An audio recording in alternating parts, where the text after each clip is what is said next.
Vous suivez Star 21 TV, mesdames et messieurs, bonsoir et bienvenue dans cette édition d'information. Tout de suite, les titres. Dans le cadre de bien préparer la reprise des cours, la date de la rentrée scolaire de l'enseignement préuniversitaire sera maintenant le 1er décembre 2020. Les échos, c'est dans ce journal. Et puis, les pêcheurs du port artisanal de petits bateaux situés dans la commune de Kaloum, dans le quartier de Coronti, font face à d'énormes difficultés. Des explications, c'est juste après cette courte pause. Une fois encore, bonsoir et bienvenue. Bref, pour commencer cette édition d'information, alors que ses autres collègues ont été entendus hier, Honorable Cellou Baldé, représentant de l'UFDG à l'intérieur du pays, a été entendu ce vendredi 13 novembre 2020 par la direction centrale de la police judiciaire à Kaloum. L'opposant et ses collègues sont reprochés par le procureur de la République près du tribunal de première instance de Dixine des faits qualifiés de détention, de fabrication d'armes légères, d'association de malfaiteurs, de participation à un attroupement, de propos incitant à la violence, des menaces à troubler l'ordre public et la sécurité. À quelques jours de l'ouverture des classes prévues le 1er décembre prochain, le proviseur du lycée Bonfi dans la commune de Matam aurait procédé au remplacement de 7 enseignants membres du syndicat libre des enseignants et chercheurs de Guinée. À la place de ces enseignants titulaires, le proviseur du lycée Bonfi aurait recruté des vacataires. L'information a été confirmée ce vendredi 13 novembre 2020 par Aboubakar Souma, secrétaire général du SLEG. Je vous le disais dans le sommaire, en vue de préparer de façon plus efficace la reprise des cours, la date de la rentrée scolaire de l'enseignement préuniversitaire qui était prévue le 16 novembre 2020 est reportée pour le 1er décembre 2020. Cette décision ne laisse pas indifférente des parents d'élèves et responsables d'école. C'est un reportage de Jeannette Akou et Alassane Souma. Cette information des dernières minutes ressort d'une circulaire signée par le ministère de l'Éducation nationale et de l'alphabétisation. Pour mieux préparer cette rentrée scolaire session 2020-2021, certains parents d'élèves ont salué cette décision à sa juste valeur. C'est vraiment très salutaire, c'est-à-dire dans la mesure où l'ouverture trouvait, n'est-ce pas, les parents d'élèves dans une situation, n'est-ce pas, très difficile. Vous voyez, n'est-ce pas, la situation sociopolitique, mais aussi avec la pandémie Covid-19. Toujours est-il que je pense bien qu'avec ce report-là, c'est vraiment salutaire parce que ça permet, n'est-ce pas, les parents d'élèves, au moins qui sont fonctionnaires, au moins à essayer, n'est-ce pas, de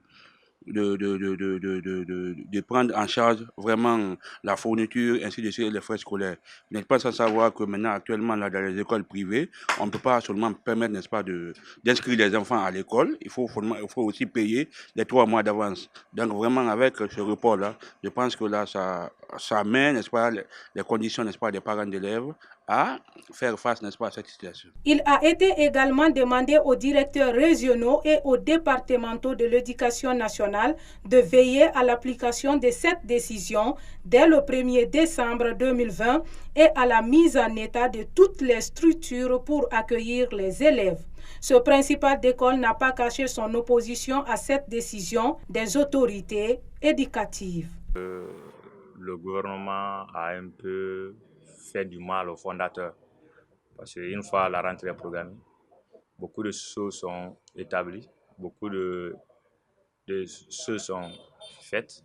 Et même s'il faut des fois faire des dettes, améliorer la peinture, améliorer les choses.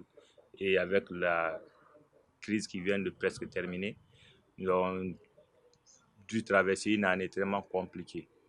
Et avec la reprise ici à l'aéroport, avec nos créanciers, ça aura un peu de problème. Parce que nous travaillons avec les banques. Vu ceci, avec les créanciers, ça va créer un peu de malaise quand même.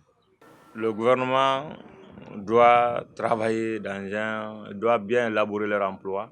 Parce qu'il doit savoir ils sont des guides de toute une nation. Cette reprise des cours marque le point de départ de l'exécution des programmes éducatifs de l'année scolaire 2020-2021. Contrairement à l'enseignement supérieur, les étudiants doivent reprendre le chemin des universités dès le 16 novembre 2020. Depuis les violences post-électorales enregistrées sur l'axe Le Prince dans la commune de Ratoma, la reprise du commerce reste toujours morose. Certains commerçants se plaignent de la faible clientèle. Par contre, d'autres sont coincés entre la peur et le doute. C'est un reportage de Mariam Kamara et Moustapha Diani. Malgré la reprise du commerce après les violences post-électorales, l'ambiance reste toujours morose sur l'axe Le Prince. Ici, les clients sont rares à fréquenter les boutiques et magasins. La faible fréquentation des clients se fait ressentir dans les points de vente. Une situation que déplore ce commerçant. Le commerce, ça commençait bien, mais seulement les clients sont rares. Les clients ne viennent pas. Le monde, les gens souffrent beaucoup. Nous sommes là et puis vraiment, nous attendons les gens, mais on ne les voit pas. De l'autre côté, certains commerçants restent encore réticents sur l'axe à cause des tensions fréquentes sur la zone. D'autres, par contre, sont coincés à la maison suite à la rareté des clients. Sincèrement, nous, on a repris les activités cette semaine et puis on a constaté que la reprise est très timide parce que vu qu'ici, comme on le dit, c'est l'axe de la démocratie, il y a trop de pagaille qui se fasse ici. Les gens ont peur de revenir. Vous savez, il y a certaines qui viennent de très loin. Il y a certains qui quittent Lambani et puis de partout dans la capitale. Et puis, il n'y a pas tout le monde qui ose venir ici à l'heure là. Vous comprenez maintenant, si les activités reprennent de petit à petit, si toutefois il n'y a pas de reprise de crise post-électorale, peut-être les gens pourront revenir par après. Après les élections du 18 octobre 2020 et les violences issues de ce scrutin, la cité reste encore émaillée de peur et de doute au niveau des citoyens. Seulement quelques boutiques et magasins sont ouverts. Après les violences issues du scrutin du 18 octobre 2020, certaines organisations non gouvernementales continuent de voler au secours des victimes des violences post-électorales. C'est le cas de l'ONG Guni Charity qui a décidé de faire un geste symbolique à une dizaine de victimes. C'est un reportage de Mohamed Traoré et Alassane Souma. À l'issue des élections du 18 octobre 2020, plusieurs personnes sont tombées sous le coup des balles. Chez certains, on a constaté des jambes cassées et d'autres fracturées. Face à ces tristes réalités issues des violences post-électorales, l'ONG Guinéen Charity, créée par des Guinéens résidant à l'étranger, a décidé d'apporter son soutien aux victimes des violences post-électorales. Aujourd'hui, Guinéen Charity, c'est en quelque sorte comme, je veux dire, l'OMS, comme UNICEF. Peut-être que ce sont les moyens qui ne sont pas les mêmes. Mais tous ceux-là qui donnent leur argent à Guinéen Charity, ils n'ont qu'à savoir que cet argent-là va directement à sa destination. On ne peut que remercier Guinéen Charity. On espère que Guinéen Charity ira au-delà des frontières, que ça ne soit plus peut-être en Guinée. Partout où peut-être un Guinéen se trouve et qu'il a des difficultés, Guinéen Charity sera là et debout comme un seul homme pour aider ce Guinéen à retrouver ce qu'on appelle le sourire et le bonheur. Pendant ce temps, certaines victimes n'ont pas manqué de rappeler les circonstances dans lesquelles ces événements se sont déroulés. Une occasion pour eux de dénoncer les exactions qu'ils ont subies.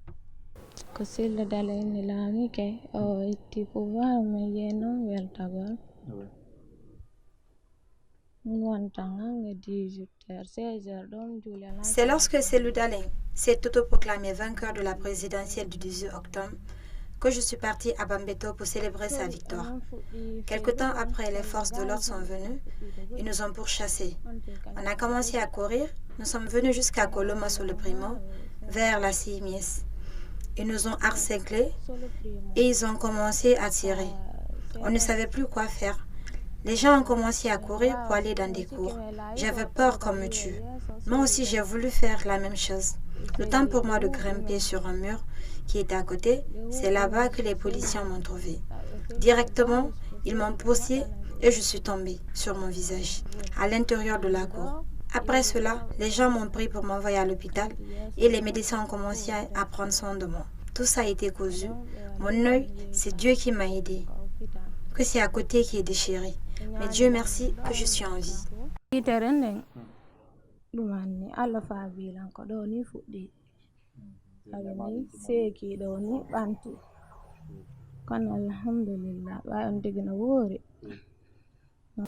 J'étais sorti pour me manifester, pour réclamer ce qui m'est de droit. Brusquement, on a atterri sur moi. Je me suis retrouvé par terre. Je ne savais pas quoi il fallait faire. Aujourd'hui, je me retrouve un peu puni. Ce sont les policiers qui ont tiré sur moi. Ce sont eux qui sont les acteurs. Par ailleurs, les différentes victimes ont dénoncé la gâchette facile des forces de l'ordre lors des manifestations et la mauvaise gestion des autorités en charge de régulariser ce secteur. Je vous le disais dans le sommaire, les pêcheurs du port artisanal de Petit Bateau, situé dans la commune de Kaloum à Koronti, font face à d'énormes difficultés. Nombreux d'entre eux sont en manque de place et de matériel de travail.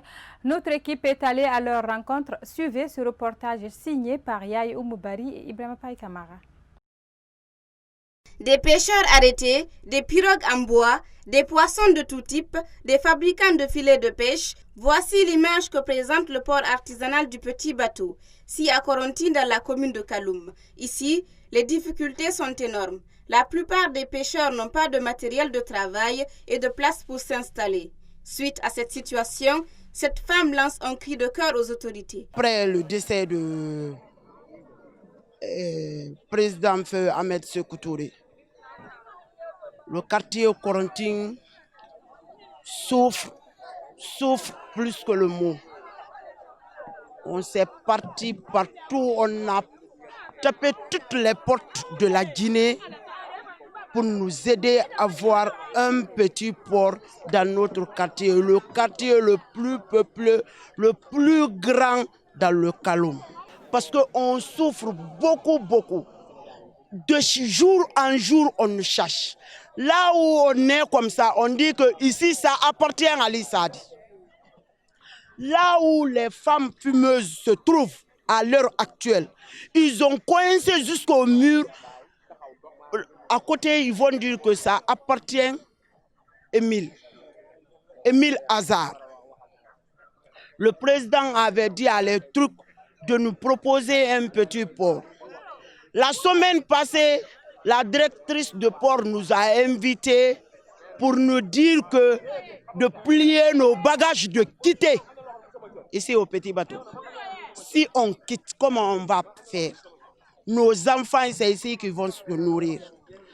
Les prix de l'école, c'est ici. Toutes les affaires quotidiennes, c'est ici que les femmes prennent. Le président nous a dit que son mandat, c'est pour les femmes et les jeunes. Cette difficulté s'ajoute à la cherté des produits halieutiques. Ce pêcheur, depuis plusieurs années, interpelle les autorités de pêche à plus de responsabilités dans le secteur artisanal. Cela est dû, parce que c'est dû au matériel, la cherté du matériel. Parce que tu ne peux pas aller en mer, acheter du matériel trop cher, et puis aller en mer, amener du poisson et vendre ça moins cher. Ce sera une très grande perte aussi pour nous. C'est ça qui amène la cherté du poisson.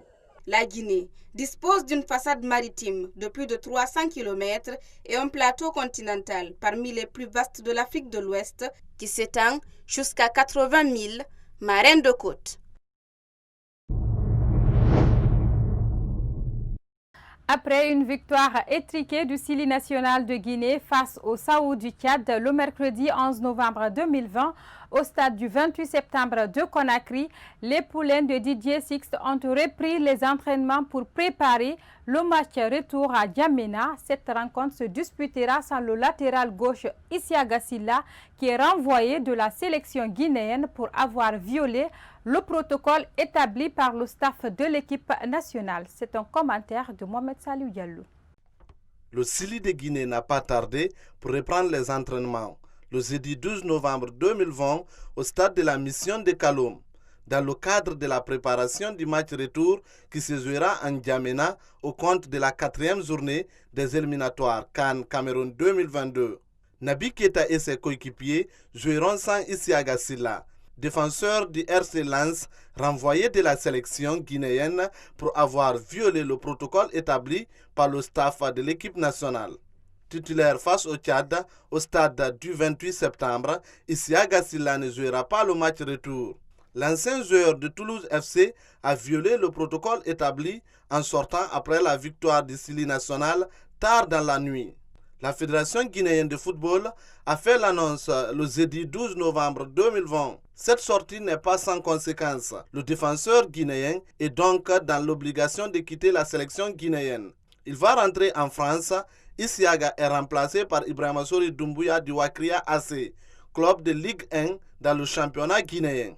Le dimanche 15 novembre 2020, la Guinée affronte le Tchad en N'Djamena dans le cadre de la 4e journée des éliminatoires de la CAN 2022. Logé dans le groupe A, en compagnie du Mali, de la Namibie et du Tchad, la Guinée occupe seule la tête de cette poule, avec désormais 7 points contre 4 pour le Mali.